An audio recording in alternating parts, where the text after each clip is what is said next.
So hello বন্ধুরা, সবাইকে math and English master class নোটে তো আজ আমরা শিখব টেন্স শেখার সহজ নিয়ম পার্ট 4। তো আজ পার্ট 4-এ আছে future tense, future indefinite tense, future continuous tense, future perfect tense আর ফিউচার পারফেক্ট কন্টিনিউয়াস টেন্স। মোট এই 4টি বিষয় আজ আলোচনা করব। তো চলো শুরু করা যাক। প্রথমে আছে ফিউচার ইনডিফিনাইট টেন্স। ভবিষ্যতে কোনো কাজ সম্পন্ন হবে বোঝালে তাকে ফিউচার ইনডিফিনাইট টেন্স বলে।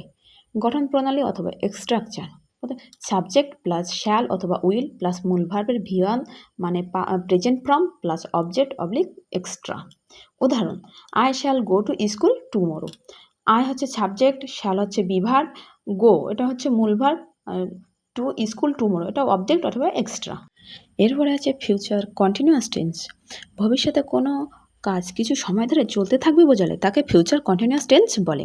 গঠন প্রণালী: subject plus shall be will be plus মূল ভার্বের সাথে I N G plus object oblique extra.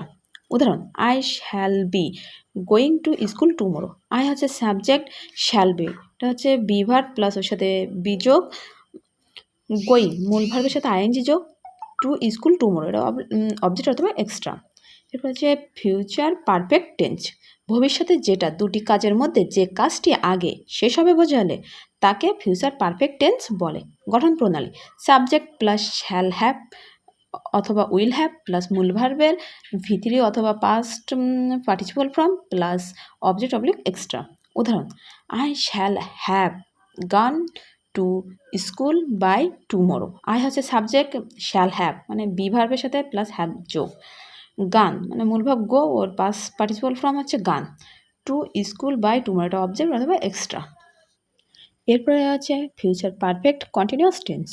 ভবিষ্যতে কোনো একটি কাজ অপর একটি ভবিষ্যৎ কাজ শুরু হওয়ার পূর্বে পর্যন্ত কিছু সময় ধরে চলতে থাকতো বোঝালে তাকে ফিউচার পারফেক্ট কন্টিনিউয়াস টেন্স বলে।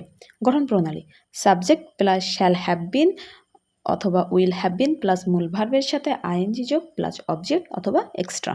উদাহরণ: I shall have been going to school tomorrow for an hour. I হচ্ছে subject, shall have been be verb plus have been যোগ প্লাস গোর সাথে গো মূল ভার্ব প্লাস ওর সাথে আইএনজি যোগ, তাহলে হচ্ছে going to school tomorrow for an hour এটা অবজেক্ট অথবা এক্সট্রা। তো আমি যেভাবে বলেছি এইগুলো যদি সব প্রথম থেকে যদি সম্পূর্ণ সব কিছুই যদি ভালোভাবে দেখো বা একটু অনুশীলন করো তাহলে সব কিছুই ভালোভাবে বুঝতে পারবে। আর যদি না বুঝতে পারো তাহলে আমাকে কমেন্ট করে জানাবে। তো আমার ভিডিওটা কেমন লাগলো সবাই জানাবে। আর এমন আরও নতুন কিছু শিখতে চাইলে চ্যানেলটা সাবস্ক্রাইব করো, math and English master class notes. তো টাটা, বাই বাই, সবাই ভালো থাকো ততক্ষণ।